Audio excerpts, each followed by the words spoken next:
ఎగురుకుంటూ ఎగురుకుంటూ ఒక చెట్టు కోసం, నివాసం కోసం ఎదురు చూసింది. మంచి చెట్టు ఒకటి దిక్కింది. ఈ చెట్టు మీద గూడు పెట్టుకొని పిల్లలు పెట్టుకుంటే నా పిల్లలు క్షేమంగా ఉంటాయి అని చెప్పేసి అని ఆ గూడు మీద, ఆ చెట్టు మీద గూడు కట్టుకుంది, పిల్లలను పెట్టింది.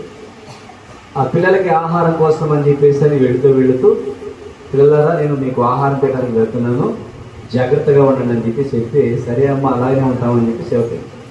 అయితే నేను ఒక పాట మీకు నేర్పిస్తాను, ఆ పాట నేర్చుకొని నేను వచ్చిందాక ఆ పాటే పాడాలి అన్నది. సరేనమ్మా అని చెప్పేసి పిల్లలు అన్నాయి. అప్పుడు ఆ తల్లి నేర్పింది, వేటగాడు వస్తాడు, నూకలు తడతాడు, వలేస్తాడు, పట్టుకుపోతాడు అని నేర్పింది. చక్కగా పిల్లలు కూడా నేర్చుకుని ఆ తర్వాత తల్లి ఆహారం చేయడం కోసం బయటికి వెళ్ళింది. అదే సమయంలో ఏం చేశాడు, వేటగాడు వచ్చాడు. వేటగాడు చూసి చిలకలన్నీ ఏమన్నాయి, వేటగాడు వచ్చాడు అని వాటి వైపు చూసి, అబ్బో ఇక్కడ మంచి చిలకలు ఉన్నాయి, భలే చిలకలు ఉన్నాయి, ఇవాళ ఎట్టున్నాయి నీకు పట్టేసి తీసుకెళ్దామని చెప్పేసి అనుకొని నూకలు చల్లినప్పుడు ఆ చిలకల్లో ఒక చిలక ఏం చేసింది, అబ్బబ్బా నూకలు భలే బాగున్నాయి, నేను వెళ్ళి తింటానని చెప్పేసి అన్నాయి.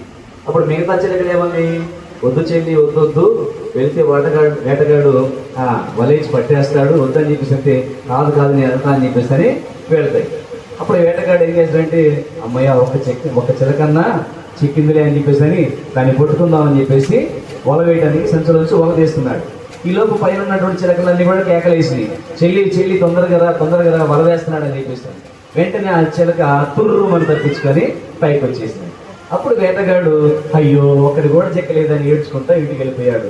ఈ లోపు తల్లి వచ్చింది. తల్లి రాగానే పిల్లలు చెప్తాను, అమ్మ ఈరోజు ఒక సంఘటన జరిగింది, ఏంటో తెలుసా? ఏంటమ్మా? ఏం లేదు, నువ్వు చెప్పినట్టుగానే వేటగాడు వచ్చాడు, నూకలు చల్లాడు. ఆ నూకలు చల్లడం కోసం చెల్లి వెళ్ళింది, కానీ ఒక క్షణంలో తప్పించుకుంది.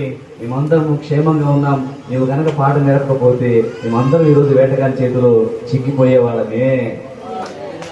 హల్లెలూయా. అప్పుడు ఆ తల్లి అంటుంది, పిల్లలారా చూసారా, తల్లి మాట వినటం వల్ల మీరు ఎంత క్షేమంగా ఉన్నారు. తల్లిదండ్రుల మాట కనుక వినకపోతే నిశ్చయంగా మీరు వేటగాని చేతికి చిక్కేవాళ్ళు. అందుకే తల్లిదండ్రుల మాట వినాలి అని చెప్పేసి ఆ సంతోషంలో ఒక పాట పాడతారు. ఏ పాట? వేటగాని